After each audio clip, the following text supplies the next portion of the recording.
atau Gesellschaft, ikatan lahir yang bersifat pokok dan biasanya untuk jangka waktu pendek. Ia bersifat sebagai suatu bentuk dalam pikiran belaka. Contohnya ikatan antar pedagang, organisasi dalam suatu bentuk, dan lain-lain.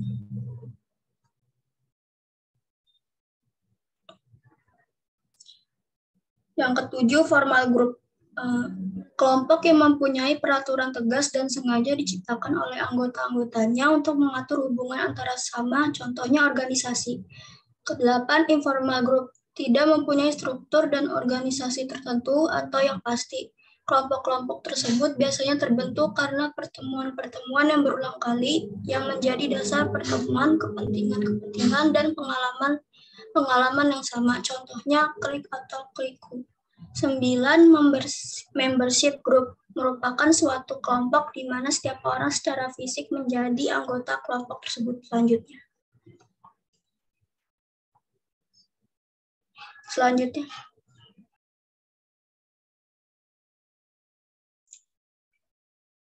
Yang ke-10, reference group.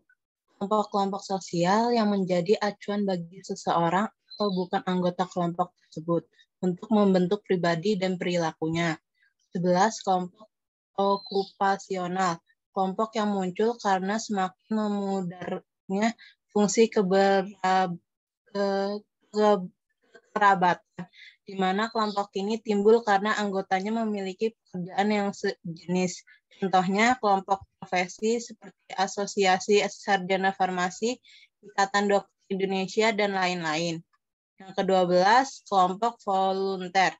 Orang yang mempunyai kepentingan yang sama namun tidak mendapat perhatian dari masyarakat.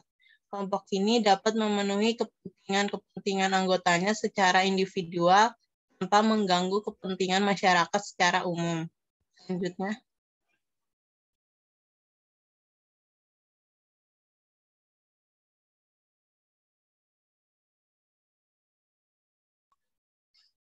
Kelompok sosial yang tidak teratur. Yang pertama ada kerumunan atau crowd. Adalah individu yang berkumpul secara bersamaan serta kebetulan di suatu tempat dan juga pada waktu yang bersamaan. Bentuk-bentuk kerumunan ini yang pertama ada khalayak, penonton atau pendengar yang formal. Merupakan kerumunan-kerumunan yang mempunyai perhatian dan kesamaan tujuan, tetapi sifatnya positif, contohnya menonton film. Yang kedua, kelompok pasif yang telah direncanakan adalah kerumunan yang pusat perhatiannya tidak begitu penting, tetapi mempunyai persamaan tujuan yang simpul dalam aktivitas kerumunan tersebut serta kepuasan yang dihasilkan. Selanjutnya. Yang kedua ada kerumunan yang bersifat sementara atau casual crowds. Kumpulan yang menyenangkan. Yang pertama ada kumpulan yang menyenangkan atau inconvenient aggregation. Dalam kerumunan itu, kehadiran orang-orang lain merupakan halangan terhadap tercapainya maksud seseorang. Contohnya orang-orang yang antri karcis, orang-orang yang menunggu bis, dan sebagainya. Yang kedua ada kerumunan orang yang sedang dalam keadaan panik atau panic crowds, yaitu orang-orang yang bersama-sama menyelamatkan diri dari suatu bahaya. Ketiga ada kerumunan yang berlawanan dengan norma-norma hukum. Contohnya ada kerumunan yang bertindak emosional dan kerumunan yang bersifat immoral. Selanjutnya, dinamika kelompok sosial. Selanjutnya, definisi. Serangkaian bentuk problematika yang dapat terjadi dalam kehidupan seseorang individu atau kelompok yang melakukan perubahan atau mobilisasi sosial dengan cepat sehingga mengubah ketentuan atau aturan sosial yang berlaku sebelumnya. Selanjutnya.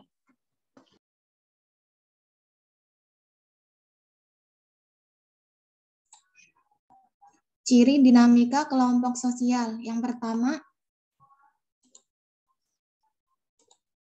antara individunya memiliki motif dan tujuan yang sama. Yang kedua, munculnya akibat-akibat dari interaksi seperti rasa ketergantungan.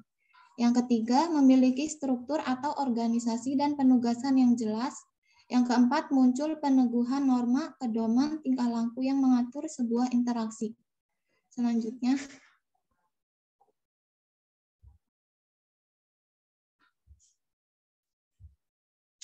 faktor internal. Munculnya konflik antar anggota kelompok. Yang kedua, munculnya selisihan paham. Yang ketiga, adanya perbedaan kepentingan antara anggota kelompok. Yang keempat, perubahan struktur kelompok sosial. Dan yang kelima, adanya pergantian anggota kelompok yang disebabkan adanya guncangan yang berkaitan dengan kedudukan anggota kelompok tersebut. Selanjutnya, faktor eksternal. Yang pertama, adanya perubahan situasi sosial yang terjadi akibat adanya proses industrialisasi yang dapat menggeser pola hubungan serta bentuk nilai-nilai yang dianut dalam kelompok tertentu. Kemudian adanya perubahan situasi ekonomi yang dapat mengakibatkan pergeseran hubungan sosial yang ada dalam masyarakat, sehingga hubungan sosial tersebut dapat berubah berdasarkan kepentingan dan tidak lagi berdasarkan pada kekerabatan. Kemudian adanya perubahan situasi politik dengan pergantian dalam elit penguasa dapat mendorong perubahan kebijakan pada kelompok-kelompok sosial yang ada dalam masyarakat. Baik, terima kasih. Sekian presentasi dari kelompok 4. Kami kembalikan kepada moderator.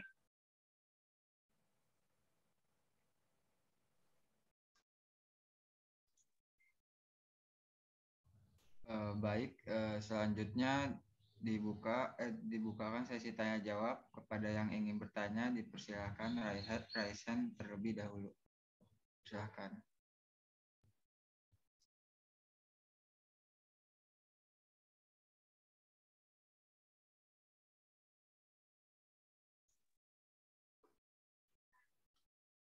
Baik, untuk Ita Sevia, dipersilakan. Baik, terima kasih. Sebelumnya perkenalkan, nama saya Ita Silvia dari kelas 1 Banners. Izin bertanya, tadi kan ada paguyuban sama patembayan. Nah, di antara keduanya itu apa perbedaannya? Terus tadi kan kalau patembayan udah disebutin contohnya, kalau paguyuban belum. Nah, masyarakat yang seperti apa dalam paguyuban itu? Terima kasih. Kita terima kasih. Untuk Salsabila, dipersilakan. Baik, terima kasih moderator. Sebelumnya izin memperkenalkan diri, saya Salsabila Sania Balkis dari kelas 1 Honors. Izin bertanya kepada kelompok, di Indonesia sendiri itu kan banyak kelompok-kelompok ya yang kelompok-kelompok sosial yang ada. Nah, jika itu mengakibatkan adanya konflik kepentingan antar kelompok, bagaimana menurut pendapat kelompok cara menyelaraskan kepentingan-kepentingannya yang beragam antar kelompok ini? Terima kasih. Terima kasih Salsabila. Selanjutnya silakan Novia. Baik, terima kasih kepada moderator. Sebelumnya perkenalkan, nama saya Novia Senisi dari 1 Honors. Izin bertanya kepada kelompok, kenapa bisa dikatakan kelompok sosial berkembang dan dinamis dalam masyarakat? Terima kasih. Terima kasih Novia. Selanjutnya dipersilakan untuk Stefani. Terima kasih moderator. Sebelumnya izin memperkenalkan diri, saya Stefani Carolina dari kelas 1 Honors.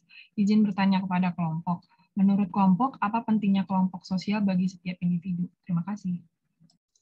Terima kasih Stefani. Untuk sesi tanya jawab, dipersilakan untuk kelompok-kelompok yang ingin menjawab.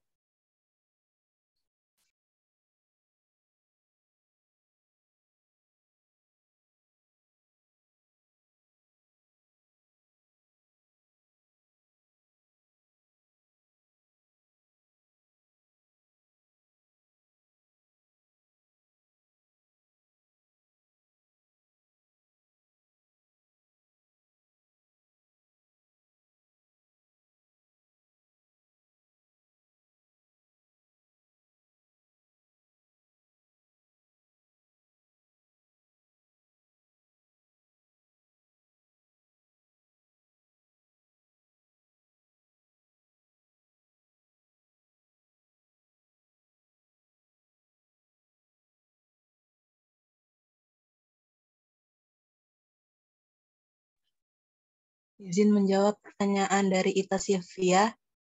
Izin mengulangi pertanyaannya, jelaskan apa yang membedakan antara paguyuban dan patembayan. Kemudian contoh masyarakat bagaimana dalam paguyuban.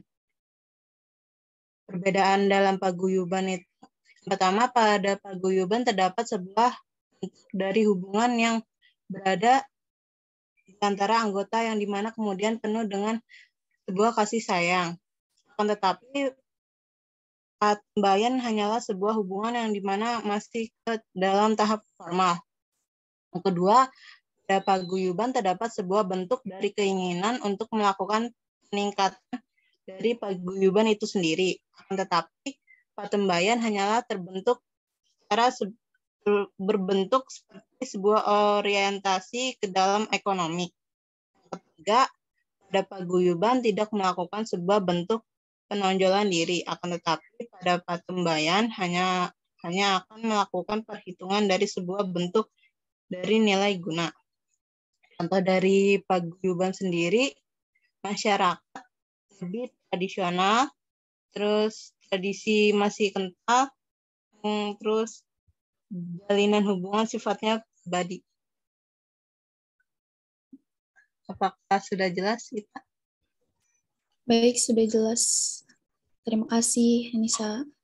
Iya, sama-sama.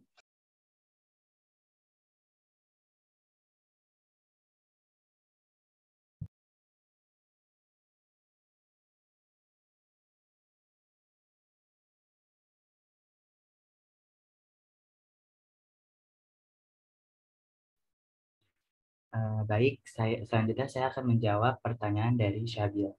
Yang pertanyaannya itu, di Indonesia sendiri kan banyak kelompok-kelompok sosial yang mungkin akan mengakibatkan terjadinya konflik kepentingan antar kelompok. Nah, menurut pendapat kelompok, bagaimana cara melaraskan kepentingan-kepentingan yang beragam antar kelompok ini? Jawabannya itu, cara melaraskan kepentingan yang beragam antara kelompok-kelompok adalah dengan memperkokoh rasa toleransi, terus percaya pada kemampuan, negosiasi, bermusyawarah. Itu menurut saya. Terima kasih. Apakah sudah jelas? Baik, sudah jelas sekali. Terima kasih.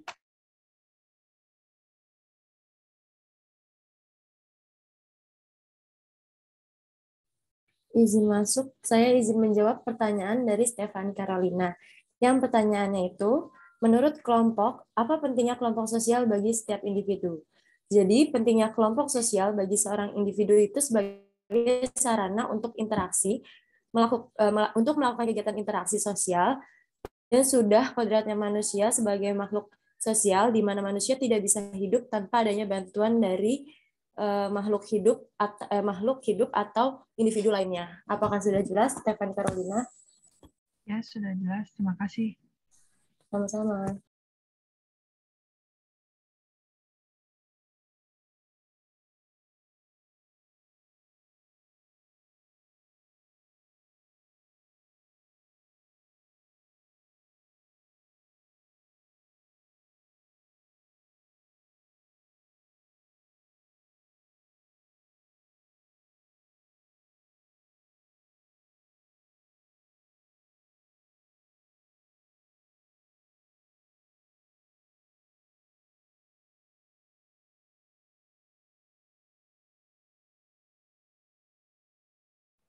Baik, saya akan menjawab pertanyaan dari Novia Stianingsih.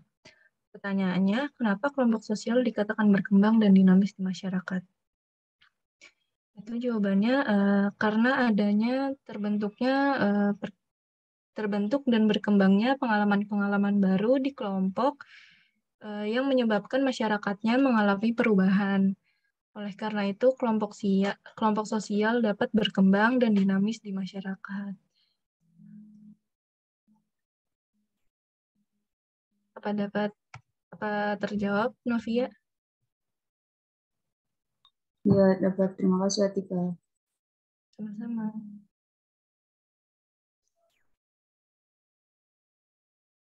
Baik, untuk semua pertanyaan sudah terjawab oleh semua kelompok. Demikian presentasi dari kelompok 4A dan 4B. Mohon maaf jika ada kata yang kurang dimengerti atau kata yang salah dari saya. Untuk selanjutnya saya serahkan kepada Ibu Rita. Terima kasih. Baik, sudah presentasinya tadi kepada kelompok 4 dan moderator terkait dengan kelompok sosial. Jadi kalau kemarin Anda sudah mendapatkan penjelasan tentang seperti apa kelompok itu, ciri-ciri kelompok sosial, nah di sini Anda sudah dapat jenis-jenisnya. Jadi Anda sebagai kelas, misalnya kelas 1A, kelas 1B itu sudah termasuk kelompok. Ya, nanti kalau misalnya lebih besar lagi, mungkin bukan 1A, 1B, tapi yang kita lihat adalah tingkat 1. Kan? Tingkat 1 baik nurse maupun D3. Lebih besarnya lagi, nanti Anda kelompok di jurusan keperawatan.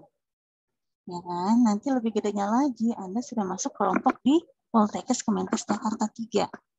Jadi dari sini kita bisa lihat bahwa satu kelompok, satu orang itu bisa menjadi anggota beberapa kelompok yang lebih besar lagi tingkatannya.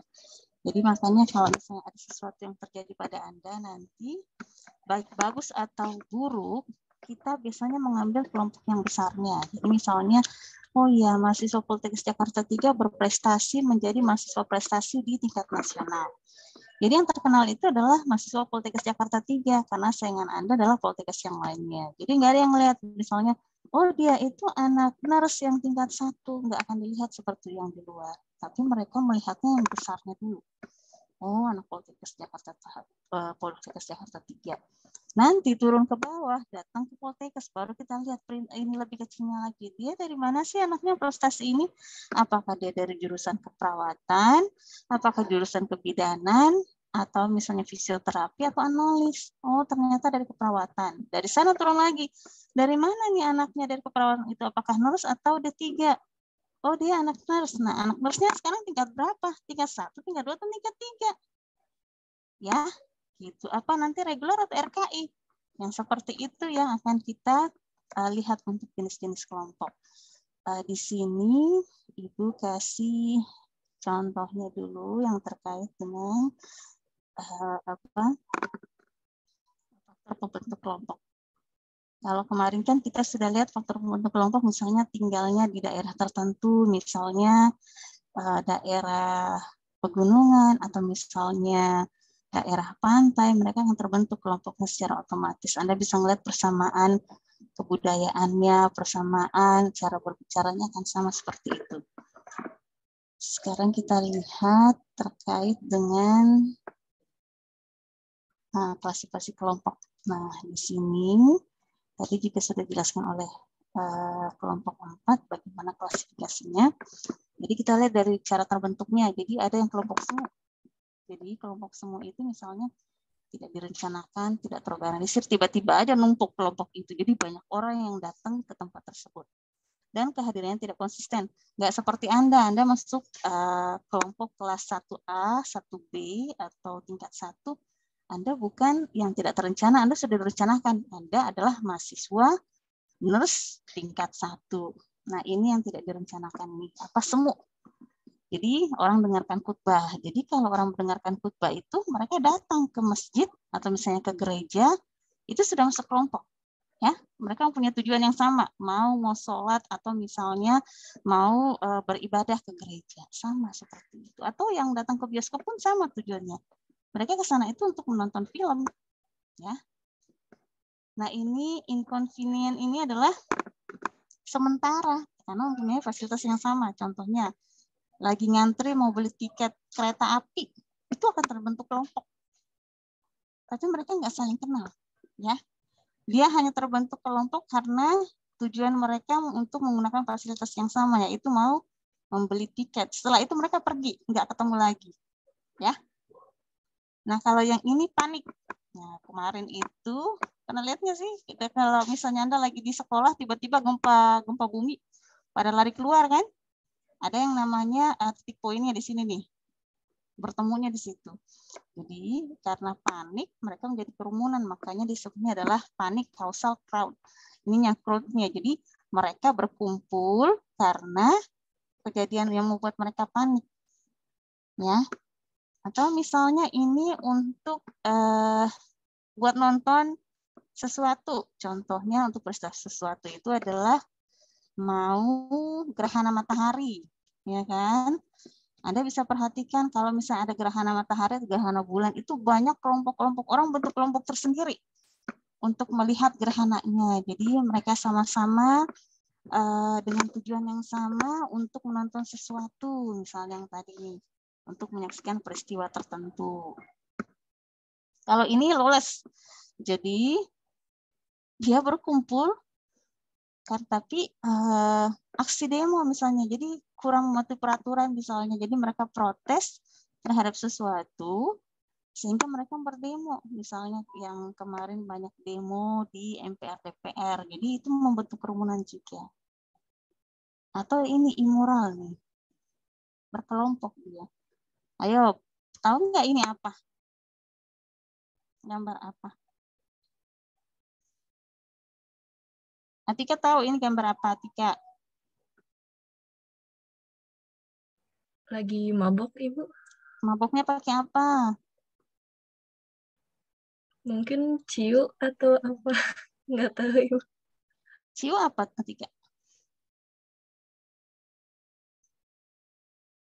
Ciu artinya apa? Pakai apa itu ciu?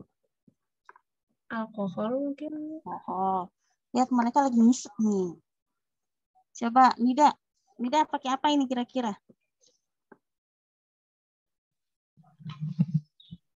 Lagi sama Bu, mungkin lagi memakai narkoba. Ini anak kecil nggak punya uang beli narkoba ya? Iya. Belum, mereka belum mempunyai kemampuan untuk itu. Coba ada yang bisa tebak yang lain nggak? Anissa Nur Yulia? Lagi ngelem ya Bu? Nah, lagi ngelem, bener tuh ya. Jadi ini adalah ada yang suka lem apa ya? Lem hops, bukan ya? Lem apa yang baunya menyengat tuh, yang warna kuning dalam kaleng? Aibon. Coba kalau Anda buka tuh, pas Anda buka itu kan ada bau menyengat ya. Itu adalah candu yang sangat ringan. Sangat ringan. Sama dengan Anda kalau pompa bensin, pas Anda buka mobilnya atau lagi masuk ke situ buka maskernya, itu ada baunya kan? Itu juga candu ringan. Sama Anda buka spidol nih. Itu khas. Suka buka spidol nggak? Pada saat buka spidol tuh ada baunya kan? Itu juga sama. Jadi sangat ringan tapi bisa menyebabkan kecanduan. Makanya kalau misalnya Anda lihat anaknya seperti ini yang paling murah yang untuk membuat kecanduan yang sangat murah tapi merusak. Jadi Anda bisa lihat ini dia dalam plastik, dia taruh lemnya dalam plastik, kemudian dia hisap aroma dari lem tersebut. Itu membuat rasa ada yang merasa lebih enak, tapi ada yang nggak suka, baunya kayaknya pas nyium itu kayak udah sakit kepala langsung, jadi tergantung orangnya. Tapi sebenarnya itu adalah candu ringan yang bisa membuat orang ketagihan dan merasa nyaman dengan mencium aroma tersebut. Jadi anak-anak kecil seperti ini namanya ngelem, karena dia pakainya lem untuk membuat dia merasa senang. Jadi mungkin dia nggak tahu awalnya, cuma diajarin kan sama orang, mau nggak kayak gini. Nah ini yang harus berbahaya nih, karena yang mengajak seperti ini adalah teman sendiri. Sama dengan kenapa narkoba itu susah dibasmi, susah dihentikan, dihilangkan, karena yang membuat orang itu terkena narkoba adalah temannya sendiri. Jadi orang percaya, misalnya Anissa Nur katanya, coba deh pakai ini, enak loh. Kan temannya kan, misalnya Anissa sama dia gitu kan, sama-sama kelas ini tingkat 1, coba deh pakai ini. Atau misalnya Anissa ngomong ke Aidatul coba pakai ini deh.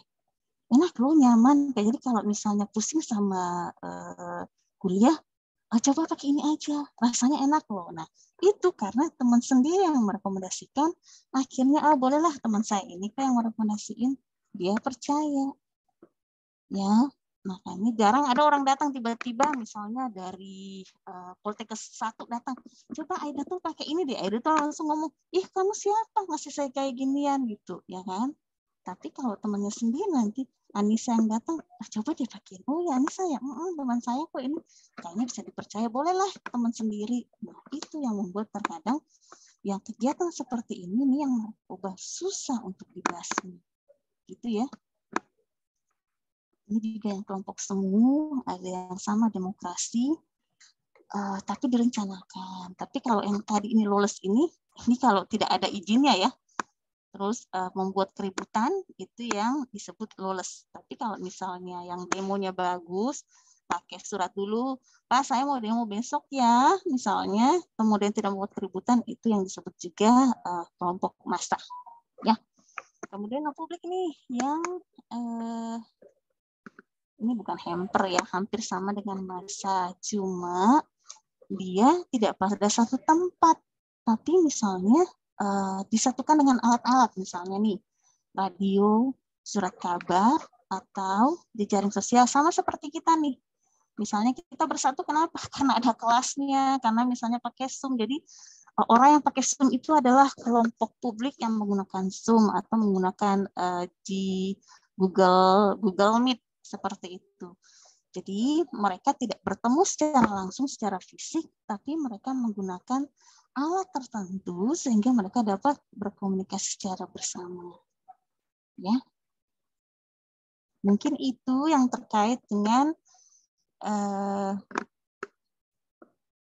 kelompok-kelompok sosial. Jadi tolong dimengerti kelompok sosial itu seperti apa. Ada yang namanya kerumunan, ada yang namanya misalnya tadi karena kepentingan tertentu sehingga disebut asosiasi.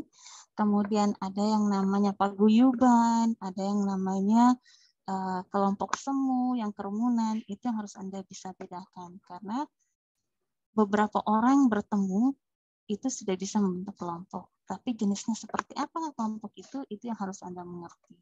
Ya. Jelas sampai di sini? Jelas ya? Kalau sudah jelas, mungkin cukup sekian saja untuk kuliah kita. Semoga ke depannya nanti kita nanti sama Bu Nur Halimah ya untuk ini materi selanjutnya. Izin jawab Ibu, iya. Besok itu tentang lapisan sosial masyarakat ya. Jadi nanti dengan Bu Nur Halimah itu seperti apa sih lapisan-lapisannya, stratifikasinya ya, yang bisa Anda perhatikan. Ini semua penting karena nanti pada saat kita akan ke masyarakat, ini berpengaruh sekali kelompok-kelompok dan lapisan masyarakat ini. Misalnya ada yang namanya dalam kelompok itu ada yang ketuanya, ketua RT, ketua RW, kemudian ada yang namanya di keluarga itu yang dituakan. Itu akan berpengaruh terhadap pengambilan keputusan pada saat seorang itu sehat atau sakit. Gitu ya. Si Pen sudah di ini belum? Coba kita foto dulu aja. Ya baik, izin mendokumentasi ya Ibu. Ya. Untuk kelas A boleh raise hand dan untuk kelas B boleh off hand dulu ya. Kalau menurut saya untuk slide pertama 1, 2, 3. Untuk slide kedua 1, 2, 3. Untuk slide ketiga 1, 2, 3. Ya, boleh saya lanjutnya, Rival. Baik, untuk kelas B dipersilakan raise hand terlebih dahulu ya.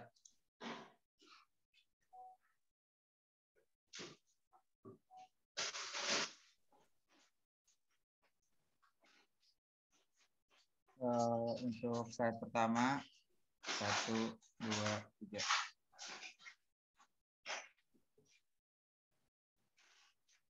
Untuk Aida tuh kameranya bisa on cam.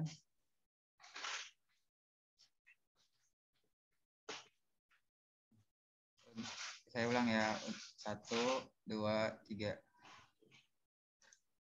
Untuk slide 2 1, 2, 3. baik Ibu, sudah. Sudah ya, kalau gitu mungkin sampai di sini saja dulu. Assalamualaikum warahmatullahi wabarakatuh. Selamat pagi semuanya, tetap jaga kesehatan dan protokol kesehatan ya. Kalau gitu Ibu pamit dulu ya. Terima kasih Ibu. Terima kasih. Terima kasih Ibu. Terima kasih Bu. Terima kasih Bu. Terima kasih Bu.